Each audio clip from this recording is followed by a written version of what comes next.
So I just went a little more than a month. I didn't keep track, and it was more than a month. I went over a month, maybe it's been 2 months, I don't even know, without any practicing. And the reason I don't know is because this is how I keep track, of where I'm at with my music practice.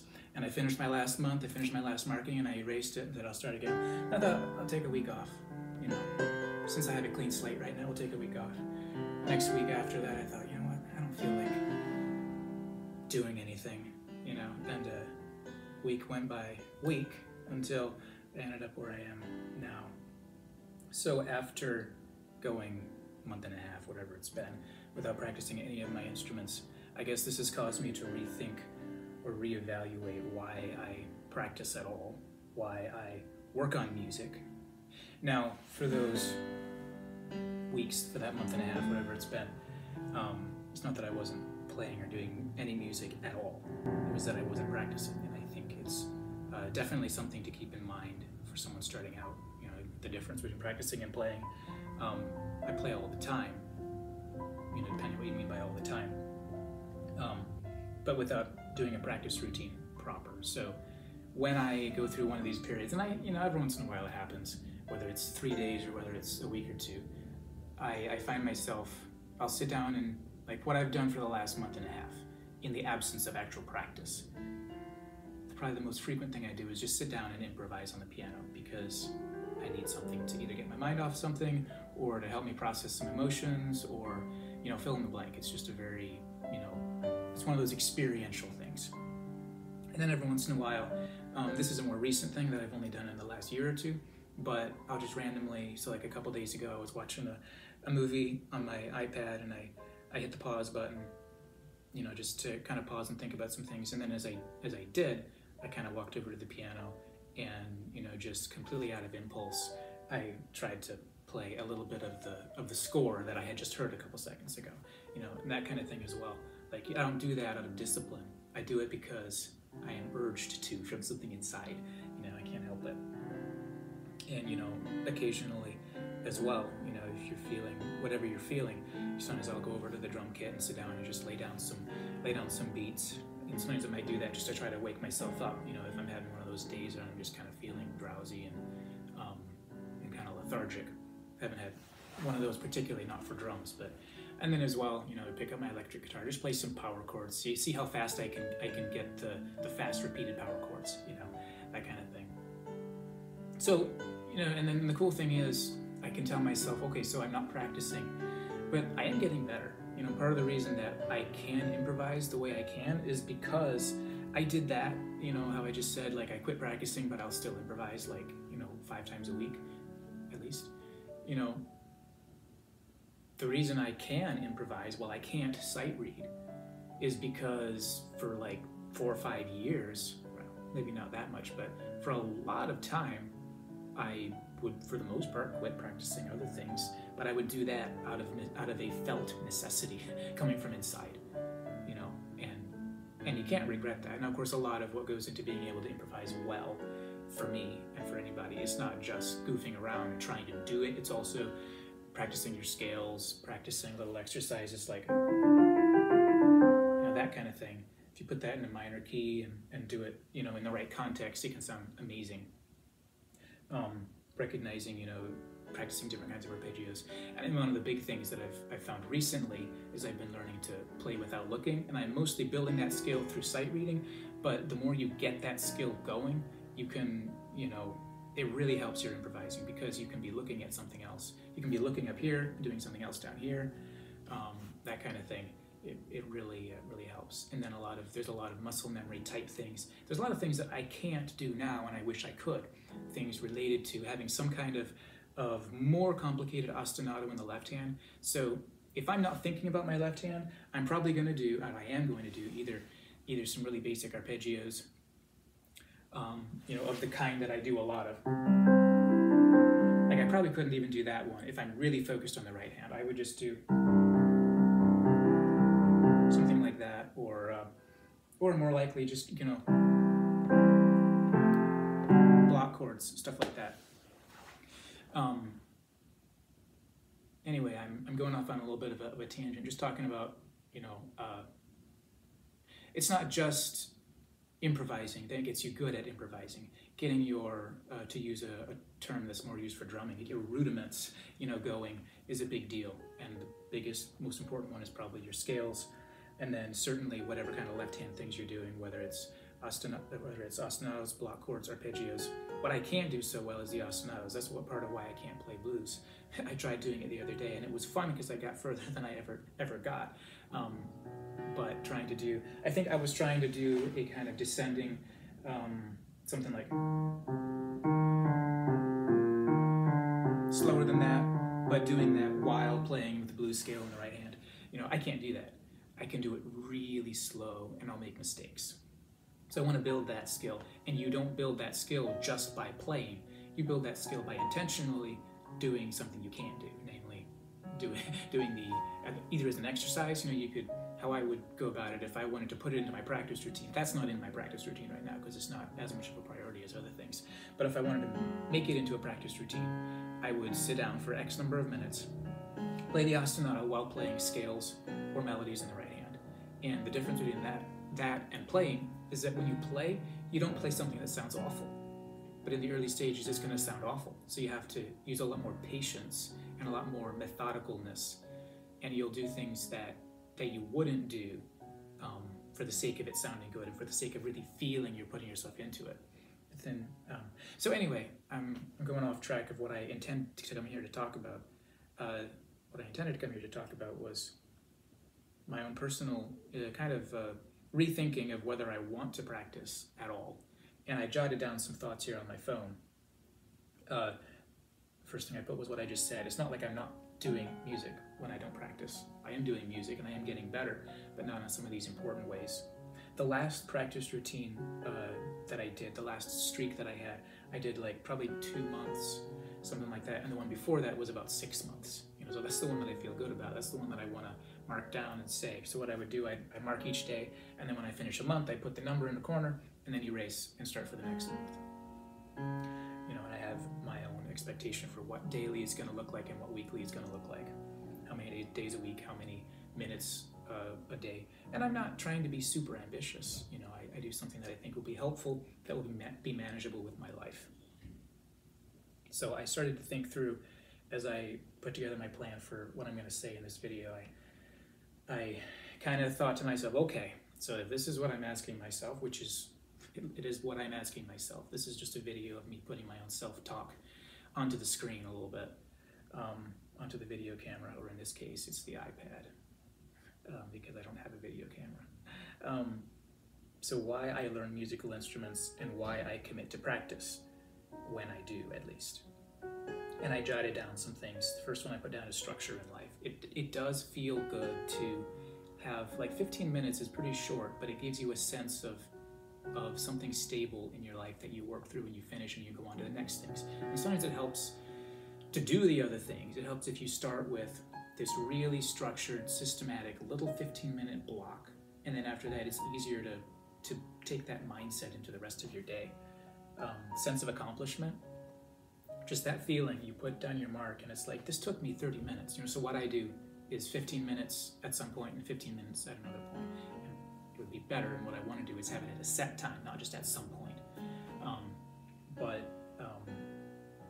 That sense of accomplishment counts for something. And when I go weeks looking at this on my fridge, it doesn't include a sense of accomplishment. It includes a sense of something else, which is not a good feeling, And then to make my guilt go away, I think to myself, well, why don't I just quit entirely? And I don't think that's really what I want to do. The next thing I jotted down was the increased enjoyment of music playing. So I talked about the difference between practicing and playing. Well, when I do sit down and play, and sometimes I sit down and play, and what I feel like is getting some easy but really compelling sheet music, and I want to be able to read when I do that, because there's only so many things that you can come up with in terms of improvising. There's only so many things you can come up with. But with sheet music, it's what you got, and that can be very compelling. And then as well, practicing. So for each instrument, I have 2 separate, for the one day I'll do sight reading based stuff, and then for the other day I'll do exercise type stuff, which will go well into improvising or that kind of thing. I also have twice a week I'll do some kind of transcribing or ear training type thing. So, you know, if I compare how much I enjoy improvising or just sitting down on the drums or sitting down on the piano and just playing for fun, you can't compare when you haven't been practicing, or particularly when you haven't done. It's the years of practice. It's not like the last 3 weeks of practice don't make that much difference. It's the 5 years of practice that make it so that when I sit down on the piano and I'm having one of those days, it's kind of like stepping into heaven for somewhere between 5 and 15 minutes. And then it's like, oh, well, that didn't last long, but it was satisfying, and it really helped. Same thing with sitting down on the drums, or even picking up an electric guitar and just blasting some of those. Or the other thing I used to do a lot of was I'd record a piano bit, and then I would play lead guitar over it. And it doesn't really record well because I'll play a lot of wrong notes, which is why one of the things I've recently started to do is I want to actually learn my minor scales on electric guitar. Like, why did I never learn my minor scales? Well, it's partly because the educational tools I was using recommended you not to learn minor scales, you know, so it makes sense in that sense, but I always play in minor scales. So if I'm trying to go note by ear, just intuiting whether it's a half step or a whole step, and then in the harmonic minor, you've got that, which is a minor third. So then every time you do that, you're doing a minor third. So just in trying to intuit that by ear without actually learning the scale shape is a bit of a bad move. So hopefully once I get that down, I'll be able to do the same thing that I already love doing, but do it without hitting the wrong notes. Hitting the wrong notes when you're really improvising a melody and something that you really find compelling, hitting a couple wrong notes doesn't kill the experience. It definitely helps you with your ear training to recognize half steps and whole steps. Anyway, where was I going with that? Increase your enjoyment. Yeah, losing a month and a half like I just did, that's not going to kill my enjoyment. But if I don't come back, there's no comparison to the difference of experience I'll have when I'm 45, being able to play stuff just for fun. I don't want to lose that by quitting today.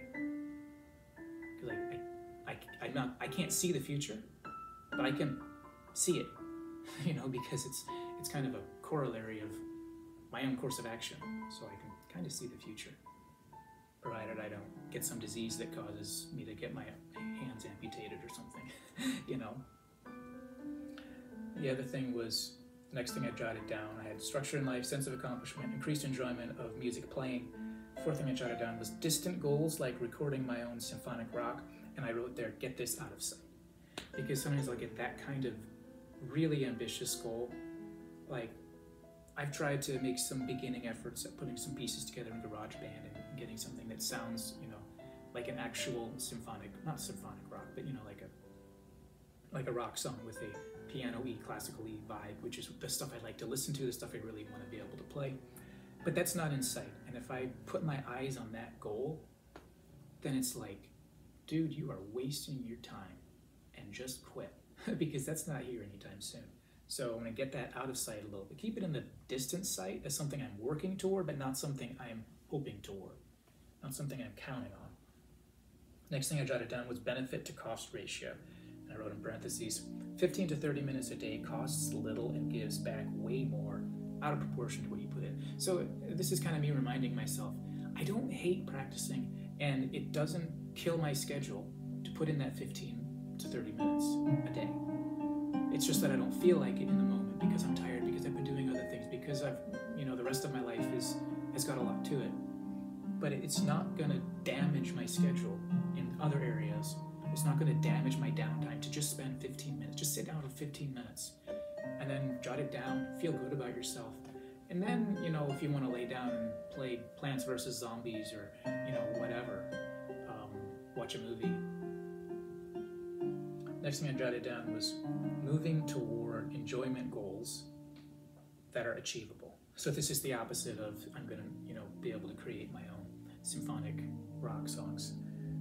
You know, so this one is, I wrote in parentheses, playing familiar songs and film scores by ear at will, being able to create song covers to put online, writing my own music, etc. These are things that I can do at a basic level, and I love doing them, but I'm at a basic level, and I can move forward. I can enjoy these things more. These are things that I already am discovering, like even in the last couple months, there have been sometimes when I sat down on impulse to try something, I thought, I wonder if I can do this, and I could do it, and it was like amazing. You know, like I had a song, a film score in my head, and I sat down on the piano and I played it, and I figured out the chords, and then I wrote it down. You know, that kind of thing. It's like a year ago I couldn't do that, and it's amazing. So then why am I questioning whether I even want to be, you know, practicing at all if I'm getting that kind of payoff? The thing is, you don't get the payoff instantly. You get the payoff over time, and that's why I want to keep practicing, even though I think to myself a lot of the time, dude, you're an idiot. You're trying to learn way too many things at once, you know. And then there's some things that I just put on ice. Like I haven't actually practiced drums for a long time. And then, I mean, like a couple months ago, I had a regular drum practice routine for it probably lasted about a month or two. And the reason I started back up with that was because I thought it'd be a good way to kind of wake up in the morning, warm up a little bit, do some physical stuff when it's too cold to really go out and walk or run, you know. Or I know what it was. It was I hurt my leg, so I couldn't really go out, and it was, you know, my left leg, so I could just forget the hi-hat pedal, and I could enjoy myself on the drums, even though I couldn't go running. But before that, I probably haven't really practiced drums for like a really long time. So there are some things that I spread myself too thin, you know, and somebody told me that like 6-7 years ago, and I said, you just don't, in my head I said, you just don't understand.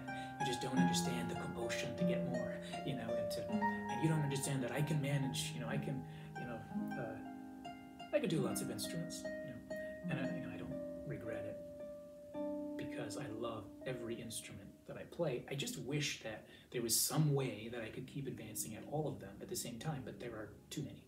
There are really too many.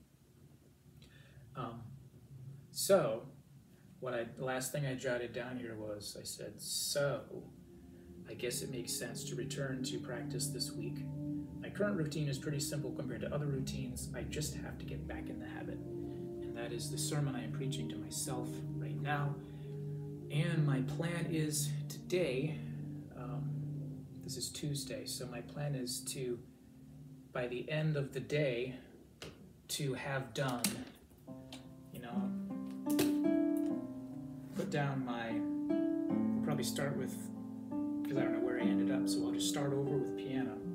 This is by the time I write that down, it's going to mean that I did 15 minutes of the various exercises I'm currently working on developing, and that mirror image, I don't know if it'll come out as mirror when the video's done. Anyway, that's a P for piano, and then I'll put down a G, which is going to mean that I did either exercises for guitar or working on a sheet music thing, which could be exercises or a song or whatever.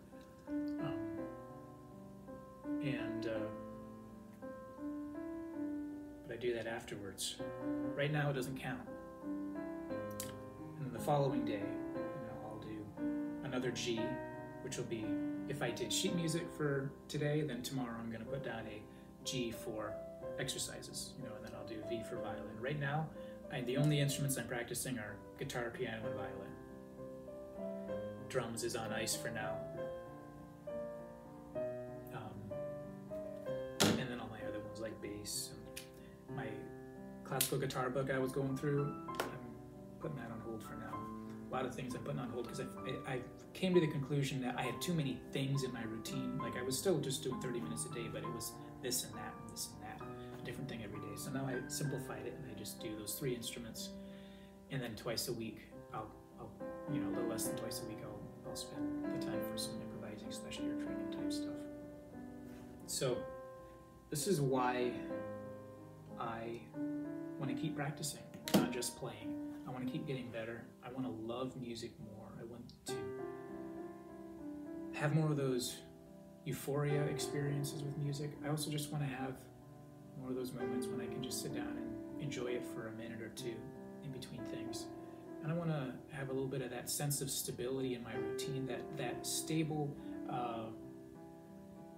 structured thing in my day that helps me to be more structured with the rest of the things that I do. I think when I practice, I tend to be a little more responsible with everything else I do in the day. So that's why I am going to get back into practicing. And I hope that maybe listening to me talk through some of my rationale, maybe that'll help you a little bit with your own motivation of, when you feel like quitting, you don't want to keep practicing, you want to just play, So take it for what it's worth.